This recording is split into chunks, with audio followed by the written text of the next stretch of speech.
जाफ़र के होते थे, यानी हज़रत अली के होते हुए हज़रत अली के नवासे भी हुए, आपकी वालिदा ज़ैनब और नानी फ़ातिमा रज़ी अल्लाह अन्हा।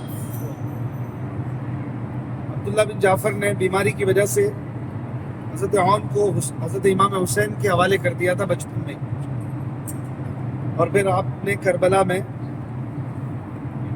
तकरीबन 48 बदबख्तों को कत्ल किया, और फिर अब्दुल्ला बिन कतना निबहानी के हाथों शहीद हुए। अल्लाह ताला आपके दर्जात को बुलंद फरमाए। मज़ार पे हाज़िरी के आदाब में से है कि अगर मौका हो और परेशानी ना हो, सहूलत हो, तो किबले को पीट करके उस तरफ मुंह हो जिस तरफ साहिब मज़ार का तवाजा है, चेहरा है। हमेशा जब भी मज़ार में जाए और मौका हो तो इसी तरह हाज़िरी दें।